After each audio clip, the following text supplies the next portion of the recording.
A millionaire, going to work in his black SUV, saw a beggar with a baby in the rain.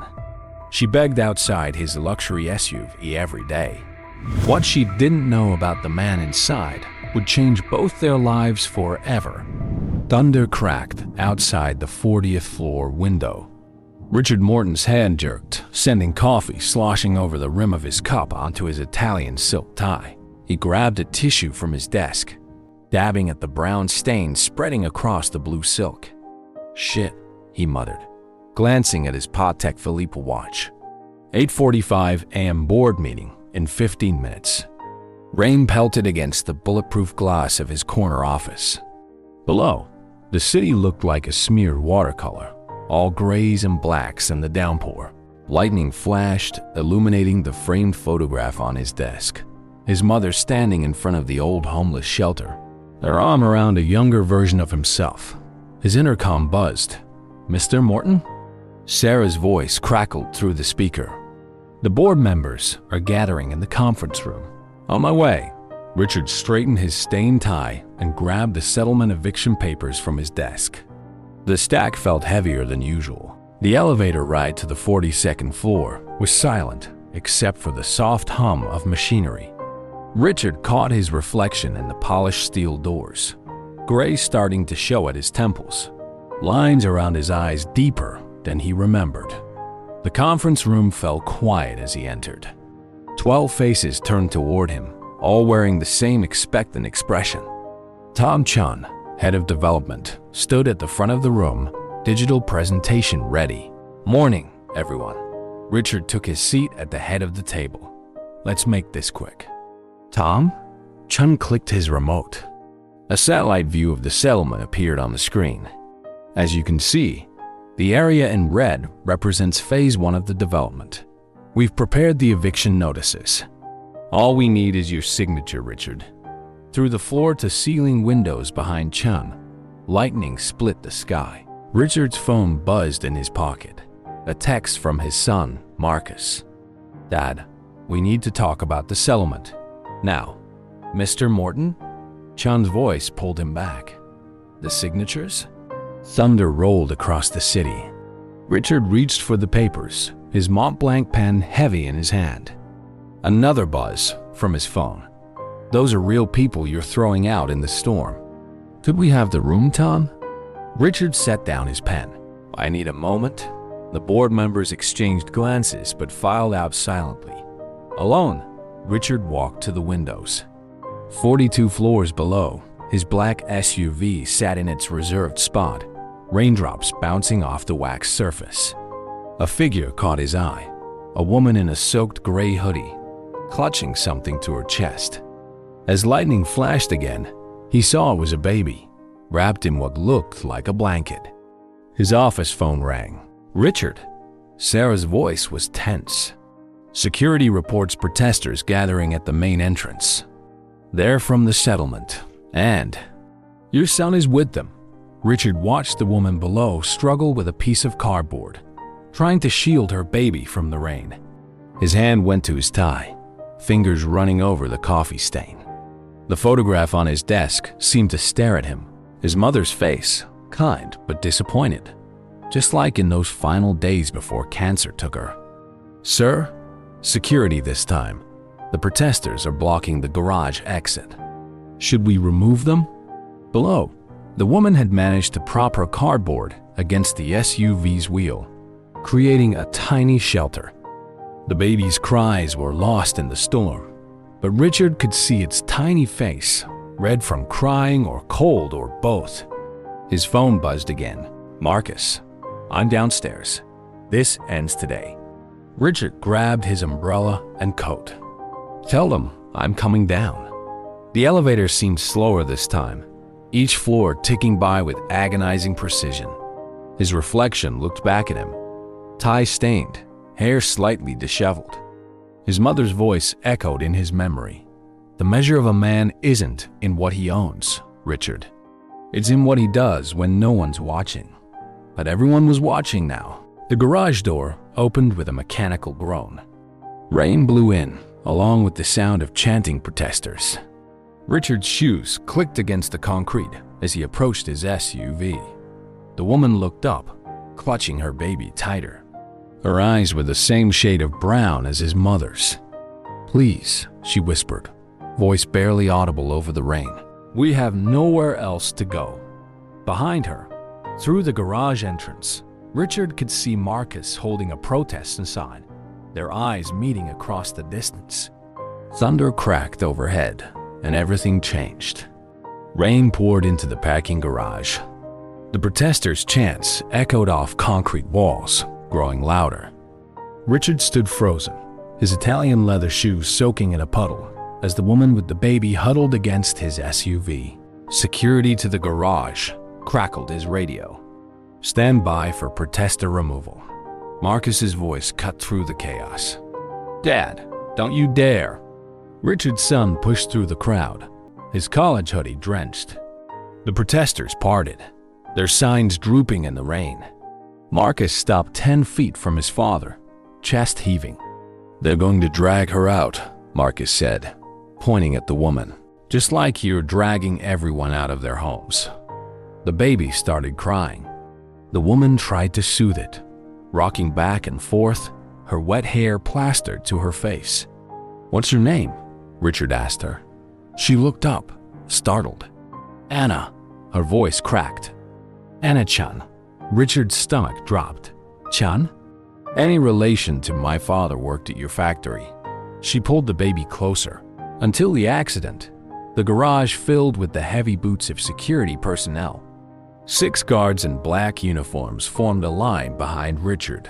"Sir," the lead guard said, "your car is ready. We'll handle this." Marcus stepped closer. "Handle this? They're people, not garbage."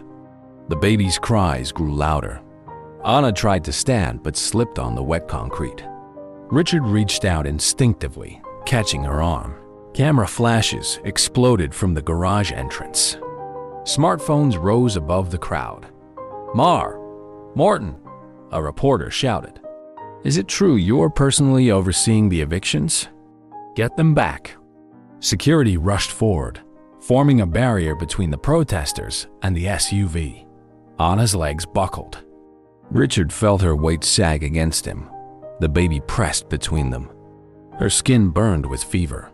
"She needs medical attention," Richard said. Marcus pushed past the guards. "Then do something about it." More cameras flashed. The security radio crackled with urgent voices. Richard looked at his SUV, his escape route blocked by this woman and her baby, his son's angry face, and a wall of smartphones recording every second. "Mr. Morton," the head of security pressed. "We need to clear the area." Anna's eyes rolled back. Richard caught her as she collapsed, the baby wailing in her loose grip. Marcus lunged forward, taking the infant before it could fall. "Dad," Marcus said, his voice different now. "Scared. She's burning up." The protesters had gone quiet. Only the rain, the baby's cries, and the click of camera shutters filled the garage. Richard looked at his son holding the baby, at Anna unconscious in his arms, at the waiting SUV with its tinted windows and leather seats. He thought of another photograph on his desk, his mother at the shelter, helping people just like this. "Call an ambulance," he ordered. "Sir." The security chief stepped closer.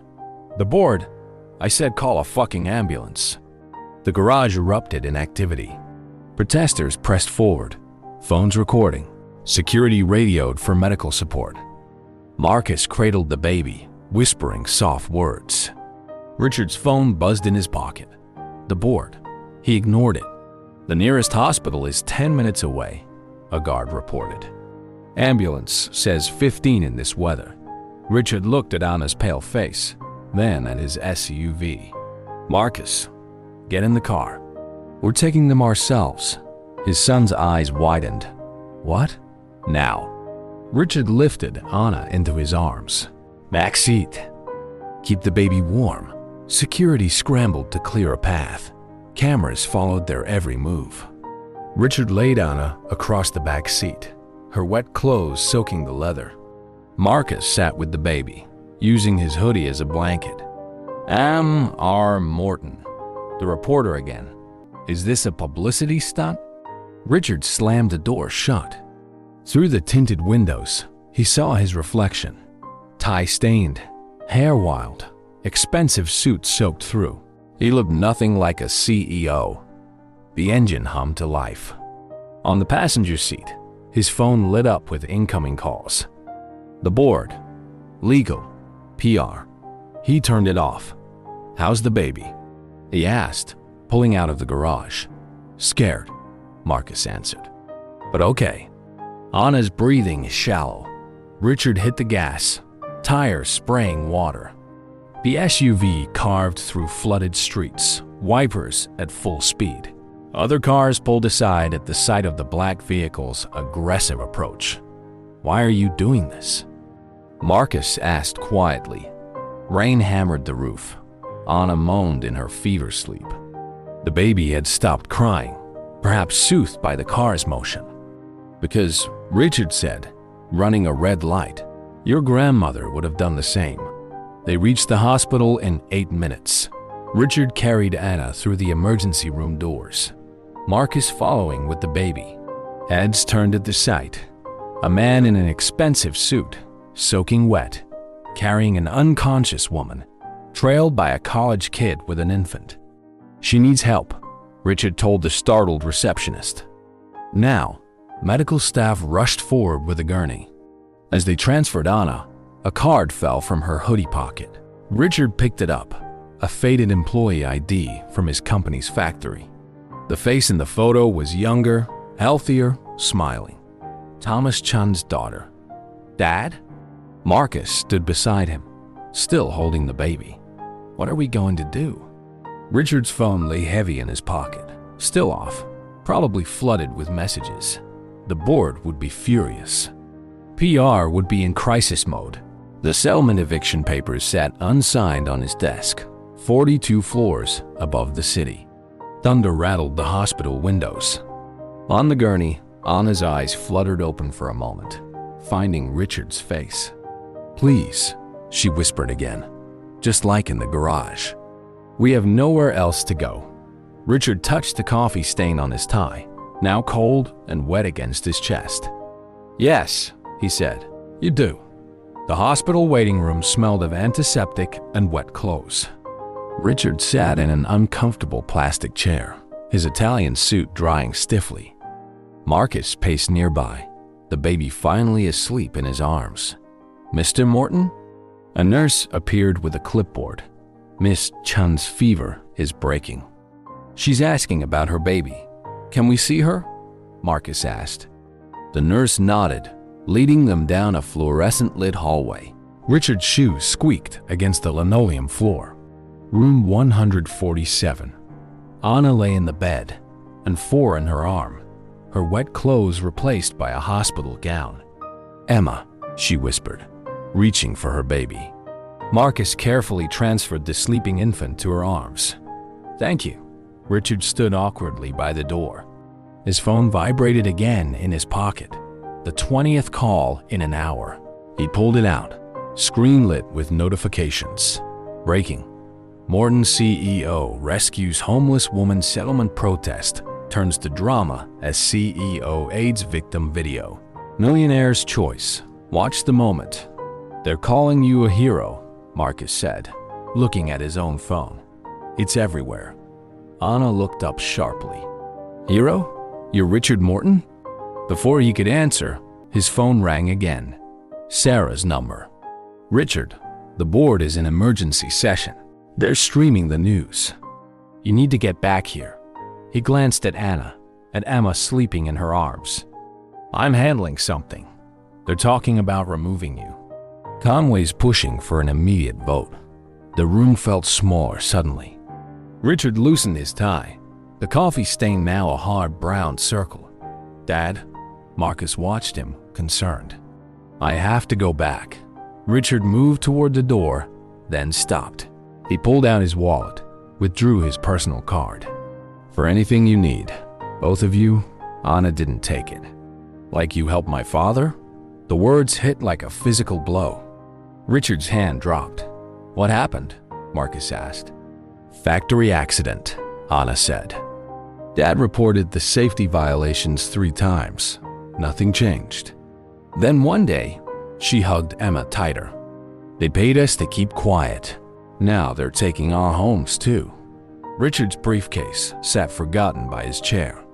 Inside was his mother's letter, unopened since her death 6 months ago. He'd brought it to sign the eviction papers, a habit of keeping her close during big decisions. Marcus, stay with them, he said. I need to get something from the office.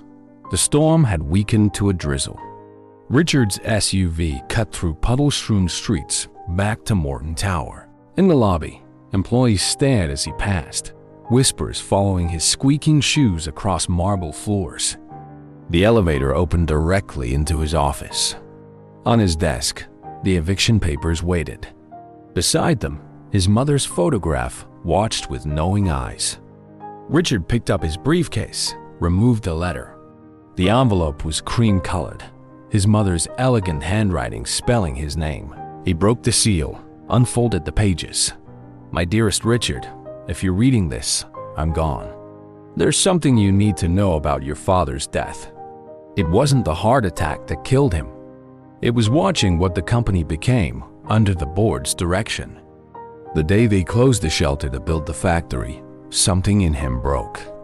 The shelter wasn't just a building, Richard.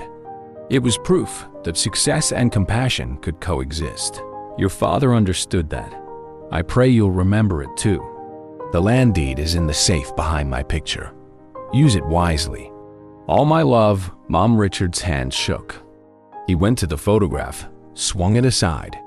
The safe opened with his mother's birthday. Inside lay a single folder. The intercom buzzed. Richard, the board is waiting. He opened the folder. Property deeds, bank statements, legal documents. The shelter land had never been sold. His mother had bought it secretly, transferred it to a trust. The same land where Anna's settlement now stood. His phone rang. Marcus. Dad, you need to get back here. Anna.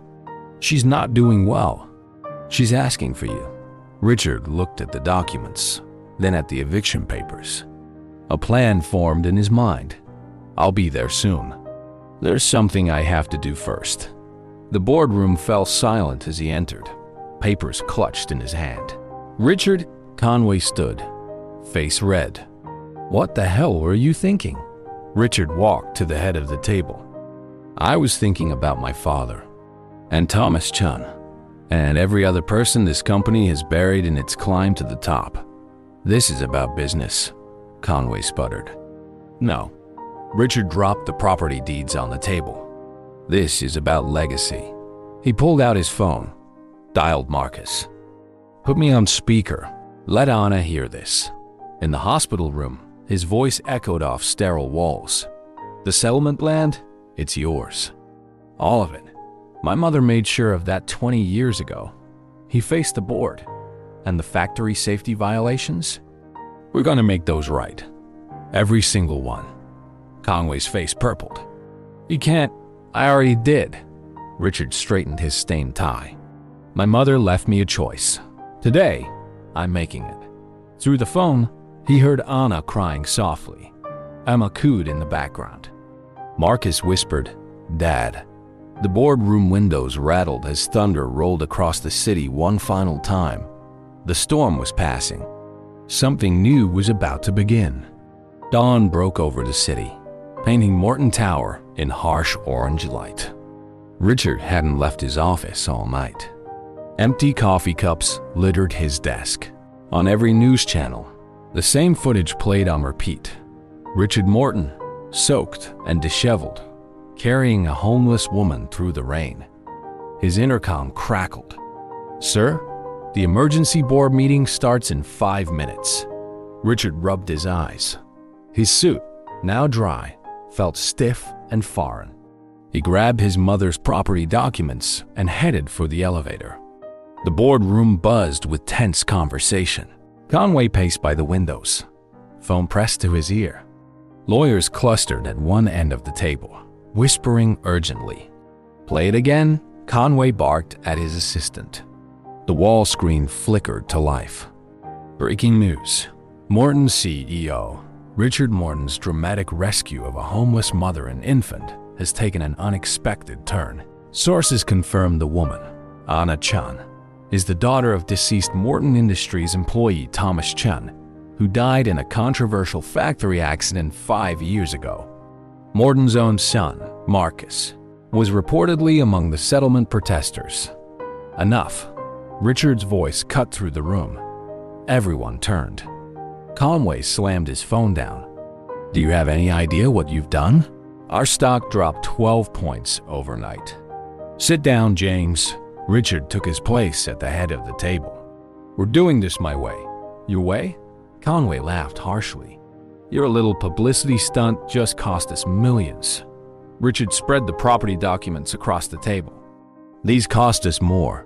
The lawyers leaned forward, scanning the papers. One looked up sharply. These are legitimate. The shelter land belongs to my mother's trust, Richard finished, which makes the settlement eviction illegal. Conway's face reddened. We'll fight it. No. Richard stood. We won't. His phone buzzed. A text from Marcus. At the settlement. You need to see this. Meeting adjourned, Richard announced, gathering the documents. You walk out that door. Conway called after him. You're finished. Richard stopped. No, James. We're just getting started. The settlement looked different in daylight. Makeshift homes crowded together. But Richard noticed gardens in tin cans, children's drawings on walls, a small community library in a converted shipping container. Marcus waited at the entrance with Anna. She looked better. Emma sleeping peacefully in a second-hand stroller. They're all here, Marcus said. Everyone wants to talk to you. A crowd had gathered, settlement residents, news crews, protesters from yesterday. Richard recognized faces from the footage, from the hospital. An elderly man stepped forward. Morton. I worked at your factory too. With Thomas, more people emerged, sharing stories. A woman who'd lost her husband to unsafe conditions. A teenager whose mother still worked double shifts. Each story hit Richard like a physical blow. Show him, Anna said quietly. Marcus led them to a small memorial wall. Photos, names, dates, every factory accident victim. Thomas Chan's face smiled from the center, exactly like his employee ID. Richard touched the photograph. I never knew. That was the point, Anna said. The board made sure you didn't. His phone rang. Conway again. Richard answered on speaker. The lawyers found something. Conway sounded smug. Your mother's trust has a dissolution clause. One signature from you, and we get the land. Anna stiffened. The crowd murmured. You have until noon, Conway continued. Sign, or the board votes you out. Your choice. Richard looked at the memorial wall, at the faces of the dead, at Thomas Chan's smile, at his own reflection in the phone screen. Tie still stained, eyes tired but clear. You're right, James. It is my choice. He ended the call. The settlement residents watched, breath held. Marcus, Richard turned to his son. Get me every safety report, every accident record, every cover-up. Anna, I need your father's documentation. What are you going to do? Anna asked. Richard loosened his tie, let it fall to the dirt. I'm going to do what my mother wanted, what my father would have done. His phone buzzed with another message, a video link. Richard pressed play. Exclusive footage. Morton Industries factory conditions exposed. Multiple violations. Marcus smiled. I had some friends at the paper do some digging. More phones chimed throughout the crowd as the video spread. Richard's screen lit up with calls. PR, legal, board members. Dad? Marcus watched him. It's all coming down. Richard looked at the settlement, at the memorial wall, at Anna and Emma, at the tower gleaming in the distance. Good, he said. It's time to rebuild. The elderly worker stepped forward again. We're with you, mister. Morton, One by one, the residents nodded. Phones kept ringing, ignored. The video kept spreading. Above them, Morton Tower cast a long shadow over the settlement, but for the first time, Richard didn't feel its weight. He had until noon, time to make it count. The old neighborhood hadn't changed much. Richard parked his SUV outside his childhood home, a modest 2-story house with peeling paint. The lawn, once his mother's pride, had grown wild. Marcus followed him up the cracked walkway. "You grew up here?" Richard unlocked the door. Dust motes danced in the morning light. Everything remained exactly as his mother had left it. Photos on walls, magazines on coffee tables. Her reading glasses still perched on an old Bible. Mom kept all the records in the basement, Richard said, heading for the door beneath the stairs. The basement air felt thick with memory. Cardboard boxes lined metal shelves, each labeled in his mother's neat handwriting. Shelter documents, volunteer records, factory reports. She knew. Richard murmured, opening the first box. She knew everything. His phone buzzed. Anna's text. Settlement council ready to meet. They found more documents. Marcus pulled out a manila folder. "Dad, look at this." Inside were photographs. The original shelter groundbreaking ceremony. Richard recognized his father, younger and smiling, beside his mother. Behind them stood Thomas Chun, arm around a teenage Anna. "There's more." Marcus handed him a stack of letters. Richard's hand shook as he read. "Dear Martha Morton, the factory conditions are getting worse. 3 accidents this month alone. Management won't listen.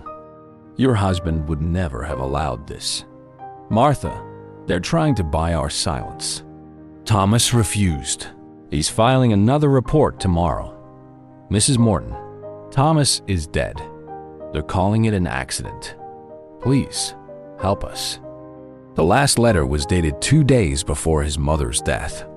Richard's phone rang. Conway. 4 hours until the board vote. Conway's voice dripped satisfaction. "The dissolution papers are ready." "James," Richard said quietly, "did you know about Thomas Chun?" Silence. "Did you know my mother was collecting evidence?" "Richard," Conway's tone changed. "Be reasonable. I'm going to ask you one more time." Richard's voice hardened. "Did you know?" More silence. "Then, your father was weak." The board did what was necessary. Richard looked at the photo of his father smiling at the shelter opening, at Thomas Chun alive and proud, and his mother's handwriting on decades of buried truth. "See you at noon, James." He hung up. Marcus stared at him. "What are you going to do?" Richard grabbed another box. "Help me carry these to the car." The settlement council had gathered in the converted shipping container library. Anna sat at the head of the table, Emma asleep in her carrier. Community leaders filled every chair. Richard dropped the boxes on the table. Everything my mother kept, every record, every cover-up, every name. The elderly worker, Richard now knew him as Bill Martinez, opened a folder. "Just like Thomas's files. We have an hour," Richard said. "I need every story, every detail." They worked fast. Decades of corruption emerged from dusty pages. Safety reports marked buried, medical records altered, payments to silence families. Richard's phone kept ringing. Each time, Conway, lawyers, board members. Each time, ignored. Anna touched his arm. "Richard, there's something else." She led him outside to a small garden plot. Vegetables grew in neat rows despite the urban dirt. "My father started this," she said. "Called it his victory garden. Said, as long as things could grow here, there was hope." Richard knelt, touched the soil. His mother's words echoed. The shelter wasn't just a building. It was proof that success and compassion could coexist. 30 minutes, Marcus called from the library doorway. Richard stood. "Get everyone together. It's time." The crowd gathered. Settlement residents, former workers, families of the dead. News crews assembled at the edges, cameras rolling. My father built something here, Richard addressed them. Not the factory, not the tower. He built a community. My mother protected it. Today, we're bringing it back. His phone rang one last time. Conway. The board's waiting, Richard. Don't do anything stupid. Richard looked at the faces around him. At Marcus, proud and determined. At Anna holding Emma, Thomas Chun's grandchild, sleeping peacefully. You know, James, he said, my father wasn't weak. He was right. He ended the call. Turned to the cameras. My name is Richard Morton, he began, and I have a story to tell. Behind him, Morton Tower rose against the sky, its shadow touching the settlement's edge. But Richard wasn't looking back anymore. The truth was here, in his mother's boxes. In Thomas Chun's garden, in every face watching him now. Time to make it grow again. The Morton Industries boardroom hummed with tension. 11 board members sat rigid in leather chairs. The 12th seat, Richard's, remained empty. On the wall screen, Richard's face filled every news channel. For decades, Morton Industries has buried the truth. Today, that ends. Conway slammed his fist on the table. Cut the feeds. Too late. Richard's voice echoed across the city. My father built this company on compassion. The board turned it into a graveyard. Thomas Chun wasn't the first. Unless we act, he won't be the last.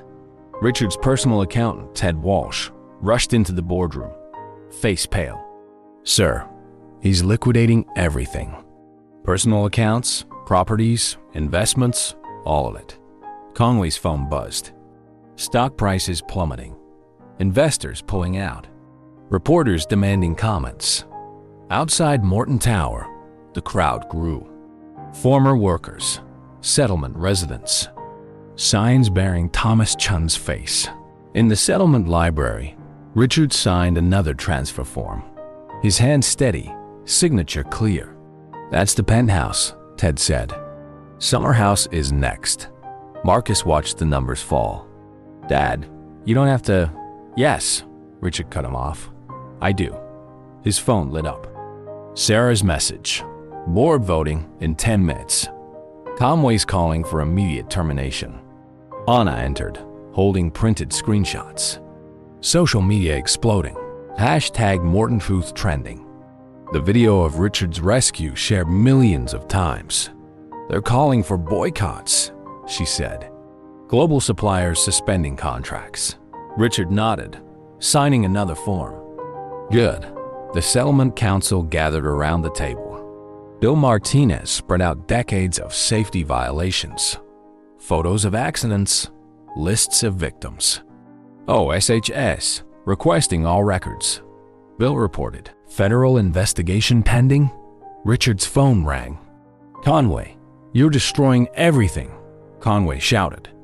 Decades of work, no. Richard's voice cut like steel. I'm fixing what you destroyed. He hung up, turned to Ted. How much? Ted checked his tablet. Liquid assets around 60 million, properties another 40. Stock options, sell it all. Marcus grabbed his arm. Dad, think about this. I have, Richard faced his son. Everything we have came from this. From them, he gestured to the settlement outside. Time to give it back. Anna touched the garden photo on the wall, her father smiling, alive. What's your plan? Richard pulled out his mother's trust documents. We rebuild.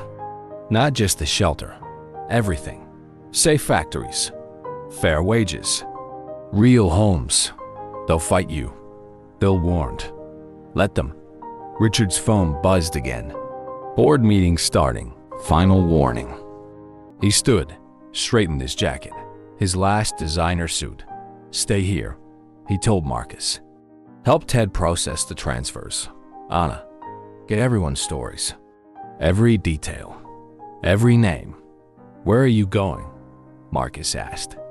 Richard looked at Morton Tower gleaming in the distance. To finish this, the elevator ride felt longer than usual. Richard watched floor numbers climb. In his pocket, his mother's final letter pressed against his heart. The boardroom doors opened. 11 faces turned. Richard. Conway stood. One last chance. Sign the dissolution. Walk away clean. Richard walked to his chair, sat down, placed his mother's letter on the table. "You knew," he said quietly, "about Thomas, about all of them. We did what was necessary," Conway insisted. Necessary? Richard's laugh held no humor. Tell that to his daughter. Tell that to every family we buried in paperwork and payoffs. The vote stands, Conway snapped. Security's waiting to escort you out. Richard pulled out his phone, opened his banking app. Funny thing about guilt, James. It has a price tag. He pressed transfer. $60 million. Everything he had. What are you doing?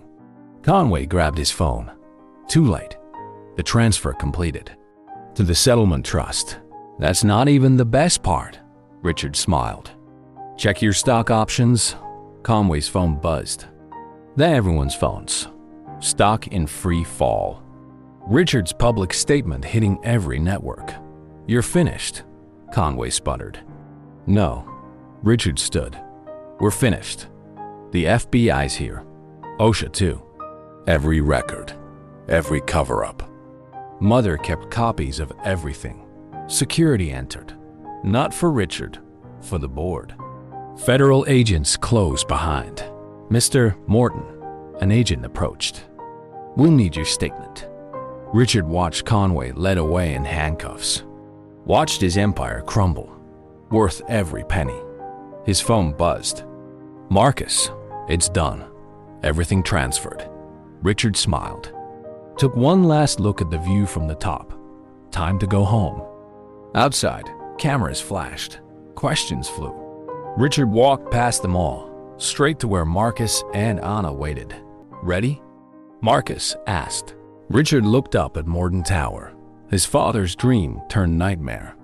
Then at the settlement beyond, where things were growing again. Yeah, he said. I'm ready. Behind them, federal agents carried boxes of evidence. Above them, the company sign began to dim. But ahead, Thomas Chun's garden waited. And somewhere, Richard knew his mother was smiling. Thunder rolled across the city again. Richard sat alone in his office, former office, watching lightning split the sky. On his desk, the final papers waited. One signature to end everything.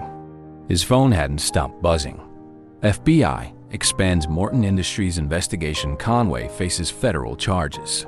Morton settlement residents celebrate victory. Global suppliers terminate contracts. The intercom crackled one last time. Mr. Morton? They're gathering in the lobby. Richard touched his mother's photograph. Time to go, Mom. The elevator doors opened on chaos. Settlement residents packed the marble lobby. Protesters pressed against glass doors. News crews jostled for position. Marcus pushed through the crowd. Dad, they're starting the demonstration. Outside, rain pounded the pavement. Hundreds of umbrellas created a black canopy. Signs rose above them. Justice for Thomas Chun. Morton speaks truth. People over profit. Anna stood at the front. Emma wrapped tight against the rain. Behind her, Bill Martinez led former workers in a chant. What do we want? Justice. When do we want it? Now. Richard's phone rang. The new board chairman. This is your final opportunity. The voice cold. Sign the papers. Save what's left. Through the glass doors, Richard watched Anna raise a photo of her father. The crowd roared. You still don't get it, Richard said. There's nothing left to save. He hung up, turned to Marcus. Get everyone inside. All of them, Marcus stared. Dad, do it. The lobby doors opened. Rain and people poured in. Security stepped back, helpless against the tide. Richard climbed onto the security desk. The marble lobby fell silent. 40 years ago, his voice echoed. My father built this company to help people. Tonight, we take it back. He pulled out the final papers. The crowd pressed closer. Every victim, every family, every worker. Richard held up the documents. "This is for you." From the executive elevator, suits emerged. Board members, lawyers, executives. Morton. The chairman pushed forward. "Stop this madness." Richard looked at his mother's letter in his pocket, at Anna holding Emma, at Marcus standing proud. Lightning flashed outside. Thunder shook the windows. Richard Morton made his choice. He tore the papers in half. The crowd erupted. Cheers echoed off marble walls. Cameras flashed like lightning. "Security!" The chairman shouted. "Remove them!" The guards stepped forward, then stopped. Removed their badges. Joined the crowd. Richard's phone buzzed one last time. A message from Ted. "Transfers complete. Settlement trust activated. It's all theirs now." Anna climbed up beside Richard, tears mixing with rain on her face. "My father would be proud," she whispered. Richard watched his empire crumble, felt no regret. "Your father," he said, "was right all along." The chairman's face purpled. "You'll never work in this city again." Richard laughed. Real, free, good. He jumped down, took Emma from Anna's arms. The baby smiled, unknowing, untouched by the storm. "Let's go home," he told them all. "The real work starts tomorrow." Marcus opened the doors. Rain poured in. Nobody noticed. The crowd parted, creating a path. Richard walked through them, Emma secure in his arms, Anna and Marcus beside him. Behind them, Morton Tower reached into storm clouds. Each lightning flash revealed another piece falling away. But ahead, through the rain, Richard saw something else growing. His mother's voice whispered from the letter in his pocket. Success and compassion can coexist. Finally, he understood. The storm raged on, but Richard Morton walked into it willingly. Sometimes, he realized, you had to let everything fall apart to build it right again. Thunder crashed overhead like applause. Cardboard boxes filled Richard's corner office. 40 floors below, moving vans waited in the rain. On his desk, a single photograph remained. His mother at the shelter, smiling at a truth he'd finally learned. His phone lit up with headlines. Morton Industries, CEO steps down settlement victory. Corporate, Giant Falls federal investigation expands. More victims come forward, a knock at the door. Marcus entered, carrying more boxes. "The press is going crazy," he said. "They want statements." Richard picked up his mother's photo. "Let them wait." The office door opened again. Anna stepped in, Emma strapped to her chest. "The settlement council is ready," she said. "Everyone's gathering downstairs." Richard nodded, grabbed his last box. No designer suit today. Just jeans and his father's old work shirt. The elevator felt lighter going down. In the lobby, former board members cleared their offices under FBI supervision. Evidence boxes piled up by the door. Outside, the crowd had grown. Settlement residents, factory workers, families of the victims. They parted as Richard emerged. Bill Martinez approached, holding papers. The transfer's complete. The land, the trust, everything. Richard signed without hesitation. His last act as CEO. Cameras flashed. Questions flew. "Mr. Morton, what's next? Any comment on Conway's arrest? What about your personal fortune?" Richard faced them, Marcus and Anna flanking him. "Every penny this company made," he said, "came from people like Thomas Chen. Today, it goes back where it belongs." More questions. More cameras. Richard raised his hand for silence. "My father built something here. Not this." He gestured at the tower. "Something better. Today, we start again." Ted hurried through the crowd, tablet in hand. "Final numbers," he reported. "Personal accounts emptied. Properties transferred. Stock options liquidated." "How much?" a reporter shouted. Richard smiled. Everything, the crowd murmured. Cameras clicked. The settlement trust now owns majority shares, Ted continued. The people own the company. Anna touched Richard's arm. You didn't have to. Yes, he cut her off gently. I did. Emma reached for him, tiny hands grabbing air. Richard took her, felt her weight, lighter than his guilt had been. His phone buzzed. Federal agents needed his final statement. More evidence found, more charges coming. Dad, Marcus said quietly. They're waiting. Richard looked up at Morton Tower one last time. 40 floors of power built on broken lives. Time to tear it down. The moving vans opened their doors. Workers began loading boxes. Richard's life reduced to cardboard and tape. A small TV crew approached. Mr. Morton, a statement? Richard handed Emma back to Anna, faced the camera.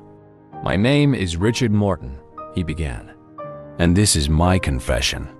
The rain had stopped. Sunlight broke through clouds, catching the tower's glass. Every accident we buried. Every family we silenced. Every worker we betrayed. Richard's voice carried across the crowd. I knew. We all knew. Phones recorded. People wept. Thomas Chun died trying to save lives. My mother died protecting the truth. He pulled out her letter. Today, we make it right. The federal agents nodded, noting every word. The money's gone, Richard continued. The power's gone. All that's left is the truth. He turned to the settlement residents. It's yours now, all of it. Build something better. Bill Martinez stepped forward. We will, together. The crowd cheered. Richard felt Marcus's hand on his shoulder. His phone buzzed one last time. Ted's message. Personal account balance. $0 assets remaining. $0 status. Complete. Richard deleted the notification. Wouldn't need that phone anymore. The moving van doors closed. His office sat empty above. Ready? Marcus asked. Richard looked at Anna holding Emma. At the settlement residents claiming their victory. At his mother's photo in the last box. Yeah, he said. I'm ready. They walked away from Morton Tower together. No cars waited. No drivers. Just empty sidewalks stretching ahead. Behind them, the tower cast its last shadow. But Richard Morton didn't look back. Sometimes the greatest view wasn't from the top. It was from the ground, where things could grow again. 6 months later, Richard stood in the old shelter's doorway. Workers unloaded furniture from second-hand trucks. The building, once his father's pride, then his mother's mission, breathed new life. No Italian suits now, just work boots and dusty jeans. His hands bore calluses from real work. Community center opens tomorrow, Marcus said, checking a battered clipboard. Childcare starts next week. Anna supervised volunteers painting the walls. Emma crawled nearby, watched by a dozen surrogate aunts from the settlement. Richard's new office waited upstairs, a small room with a desk from Goodwill. One wall held 2 photographs, his mother at the original shelter opening, and beside it, a newer image. Richard, Marcus, and Anna at the settlement's first community meeting. Both frames equally worn, equally proud. His phone, a basic model now, buzzed. Bill Martinez's message. Federal case finished. Conway gets 20 years. Others pleading guilty. Richard pocketed the phone.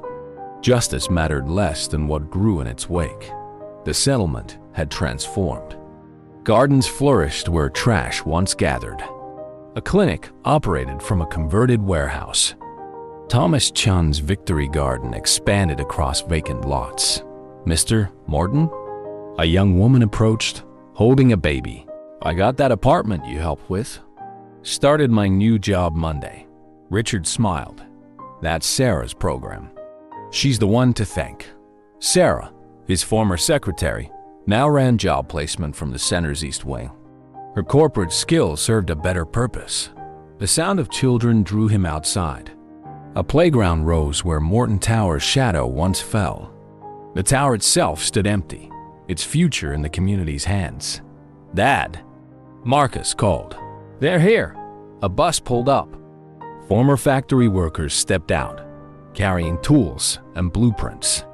Time to rebuild the factory, safely, properly, worker-owned. Bill Martinez led them, Thomas Chun's photo pinned to his shirt. "Ready to work, boss?" Bill grinned. Richard grabbed a hearted. Not the boss anymore, just another pair of hands. They worked through the morning. Richard's muscles ached, but differently than boardroom tension had. Better pain, honest pain. Anna brought lunch. Simple sandwiches shared on overturned buckets. Emma tottered between workers, collecting smiles. "Look," Marcus pointed. Storm clouds gathered, but no one ran for cover.